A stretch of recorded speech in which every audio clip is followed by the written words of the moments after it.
Could someone really become a World Cup champion just by kicking mangoes? It sounds unbelievable, but that bizarre training method turned one boy into the greatest soccer player the world has ever seen. Every day, his father lined up 10 ripe mangoes and tried to kick them into a trash can. He missed every single shot. Watching his father's strange practice, the young boy couldn't resist. He stepped forward, took one powerful kick, and sent the mango flying straight into the trash can. Proud of himself, he casually walked around with a smug grin, showing off his perfect shot. His father simply smiled, because the real lesson was about to begin. He picked up another mango, tossed it into the air, and smashed it with a perfect volley. The mango flew across the yard and landed perfectly inside another trash can. The boy was speechless. He had no idea his limping father had once been an incredible soccer player. From that day on, his father trained him using nothing but ripe mangoes. At first, every kick crushed the fruit, but little by little, his accuracy became almost unbelievable. No one could have imagined that the same boy who practiced by kicking mangoes would one day earn a place on Brazil's national team and help his country win 3 FIFA World Cups. He became the youngest World Cup champion in history, the first player ever to win 3 World Cups, and the king of soccer, Pelé. Everything changed after the 1950 FIFA World Cup final. Brazil, playing at home and heavily favored to win, suffered one of the biggest upsets in soccer history when Uruguay shocked the nation. The entire country was heartbroken. For the first time in his life, young Pelé saw his father crying. That moment stayed with him forever. As his father limped out of a local bar, Pelé looked him in the eye and said, "One day,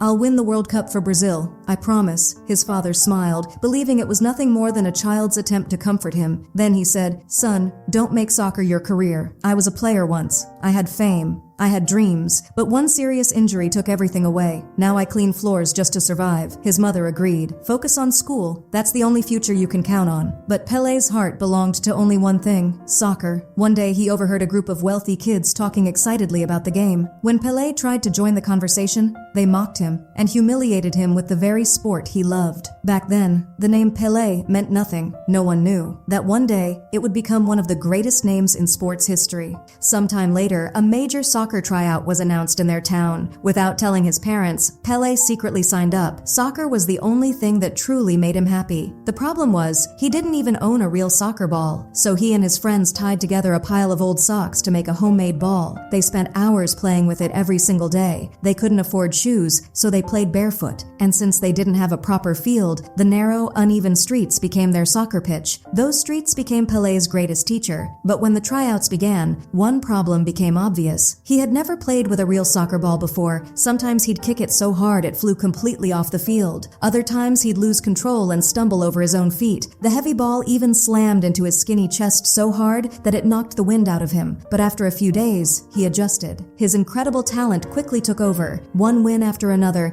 his team fought their way all the way to the championship match, but no one expected them to stand a chance. The entire crowd had come to watch the city's powerful, star-studded team. Compared to them, Pelé's squad looked like a bunch of poor street kids. The opposing players laughed and mocked them. "Here come the barefoot boys." Then one of Pelé's friends came up with what seemed like a brilliant idea. He secretly earned a little money selling peanuts and bought a pile of old, oversized soccer cleats. None of the shoes fit anyone, but desperate to avoid embarrassment, every player wore them anyway. It was a disaster. They could barely run without tripping. Before they knew it, they were losing 6-0. The crowd laughed. The rich kids mocked them even harder. Pelé was furious. He was ready to fight until he spotted his father standing quietly on the sidelines. Suddenly, he remembered the promise he'd made years earlier. "One day, I'll win the World Cup for Brazil." In that moment, he realized something. He didn't need to play like anyone else. He just needed to play like himself. Pelé ripped off the oversized cleats, and with them, all the pressure to pretend. The barefoot street magician was back. He flicked the ball into the air, glided past 3 defenders, balanced it on his shoulder, flicked it with his heel, lifted it onto his thigh, and finished with a breathtaking goal. The entire stadium erupted. That one goal changed everything. Inspired by Pelé, his teammates threw off their oversized shoes and went barefoot too. Suddenly, every pass, every dribble, and every attack clicked perfectly. In the final 10 minutes alone,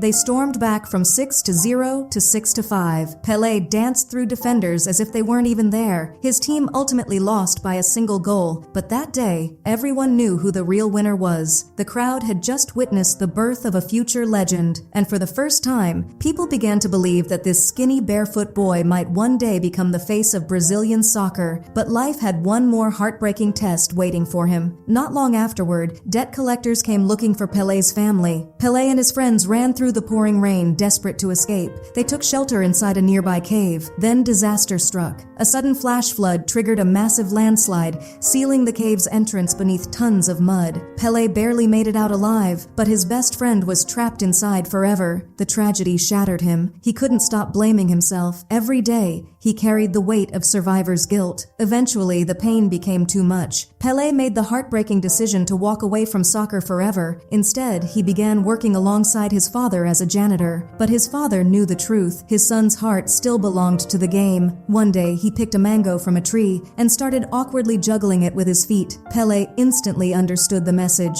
Never forget where you came from, and never give up on what you love. From that day forward, father and son trained together again. They practiced powerful shots using unripe mangoes and worked on ball control and juggling with ripe ones. The years flew by. 5 years later, Pelé's ball control had become almost unbelievable. No matter how fast he ran, how sharply he turned, or how high he jumped, the ball seemed glued to his feet. That was the magic of Brazilian Ginga, a style built on rhythm, creativity, and pure freedom. When Pelé's mother saw that his passion had never faded, she reached out to an old scout who had once admired his father's talent years earlier. The moment the scout watched Pelé play, he knew he was looking at someone special. Without hesitation, he invited Pelé to join Santos FC, one of Brazil's biggest clubs. Pelé believed his dream was finally beginning, but the moment he arrived, his excitement came crashing down. The coach had one rule: we play European football here. According to him, Ginga wasn't real soccer. It was just flashy tricks. He even blamed Brazil's last World Cup failure on that style of play. But to Pelé, Ginga wasn't just a way of playing. It was who he was. The moment he was forced to abandon it, his confidence disappeared. He couldn't even score a simple penalty. Day by day, he stopped trusting his own instincts. Instead of reading the game and creating chances, he found himself doing nothing but chasing the ball. Even the coach could see his confidence slipping away. But Ginga wasn't something Pelé had learned. It was part of who he was. All he needed was one chance to prove that Brazil's greatest strength wasn't European soccer, it was Ginga. During practice, Pelé watched the incoming ball, and for a split second, it looked just like one of the mangoes he had trained with as a child. He leaped into the air, cushioned the ball with his chest, brought it down effortlessly with the top of his foot, slipped it through a defender's legs, and glided past another with dazzling footwork. Dribble after dribble, fake after fake, every move looked like a work of art. The coach shouted, "Stop playing Ginga, right now!" But Pelé ignored him. A split second later, he launched himself into the air and unleashed a spectacular bicycle kick. The ball rocketed into the top corner. The entire field fell silent. The coach called Pelé over. Pelé was certain he was about to be thrown off the team. Instead, the coach smiled. "Do it again." That one sentence changed everything. From that moment on, the real Pelé was back.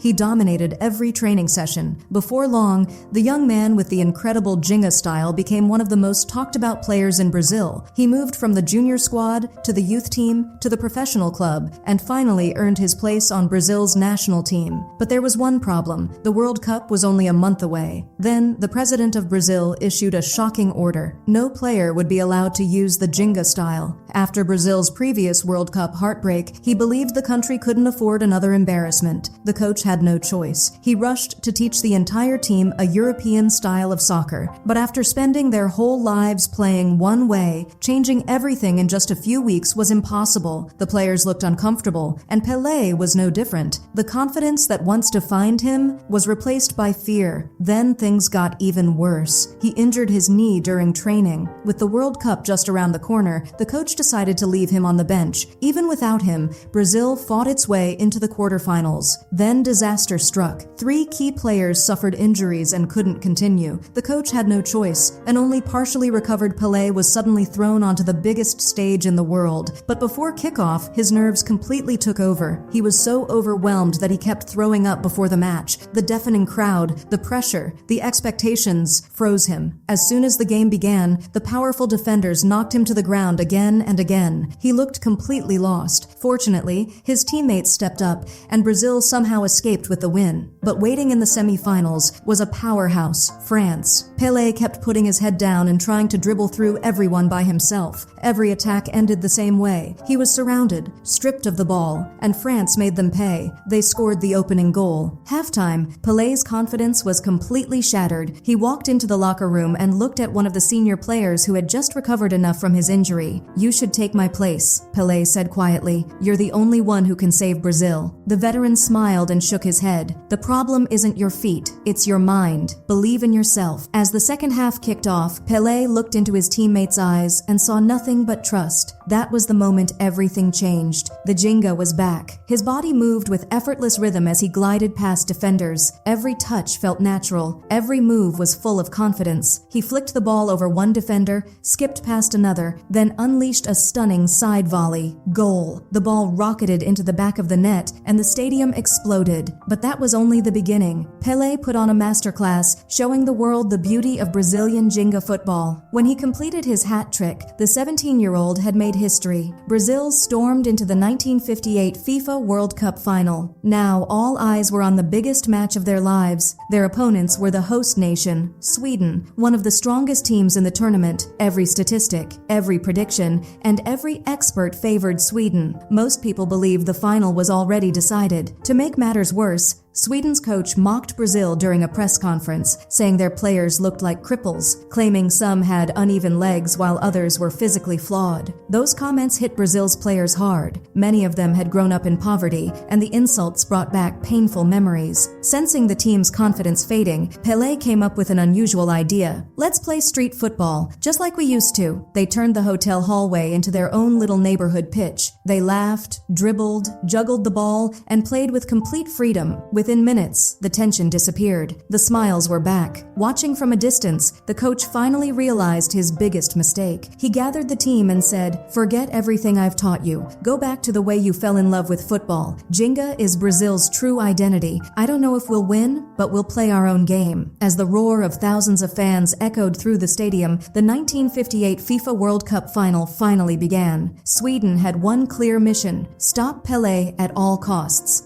They believed that if they could shut down the teenage sensation, the World Cup trophy would be theirs. Against Sweden's tall, powerful defenders, Brazil struggled early. Just 4 minutes into the match, Sweden scored the opening goal. The home crowd erupted. Brazil's confidence began to fade. Then Pelé looked into the stands and spotted the Brazilian flag waving proudly. There weren't many Brazilian fans, but they were there. In that moment, he realized something. He wasn't fighting alone. He had his country behind him, his teammates beside him, and football was never meant to be won by one player. His mission was no longer just to score. It was to bring Brazil's Jenga spirit back to life. Pelé danced through multiple defenders with breathtaking footwork. His dribbling looked more like art than football. The entire stadium watched in amazement. Then, at the perfect moment, he slipped a brilliant pass to his teammate on the right wing. Instead of waiting for the ball, Pelé kept moving into open space, reading the entire field. When the return pass came, he fooled the goalkeeper with a clever dummy shot. The keeper dived the wrong way. A split second later, Pelé's teammate calmly tapped the ball into the open net. Brazil had equalized. That single goal changed everything. The entire team came alive. Now, every player was playing with confidence. Fast dribbles, sharp passing, perfect teamwork, and the beautiful creativity of Jenga football. Sweden's rock-solid defense slowly began to fall apart. Then came Brazil's third goal, then the fourth, and finally, Pelé scored his second of the night. The scoreboard read, Brazil 5-2 Sweden. Across Brazil, millions erupted in celebration. People cheered, they embraced each other, and many couldn't hold back their tears. This wasn't just a football victory. It was the moment an entire nation reclaimed its pride. Even the Swedish crowd rose to their feet and applauded. The world had finally witnessed the magic of Brazilian football. Jenga wasn't flashy or unnecessary. It was Brazil's identity, its soul, its greatest strength. With a historic 5-2 victory, Brazil lifted its first ever FIFA World Cup. At just 17 years old, Pelé became the youngest World Cup champion in history. He never forgot his father's words. When people laugh at you, criticize you, or try to bring you down, don't let it break you. Stay strong, and let your actions be your answer. And that was the beginning of the incredible journey of the man who would forever be known as the King of Football, Pelé. If you enjoyed this incredible true story, don't forget to like the video, subscribe to the channel, and turn on notifications so you never miss our next movie recap.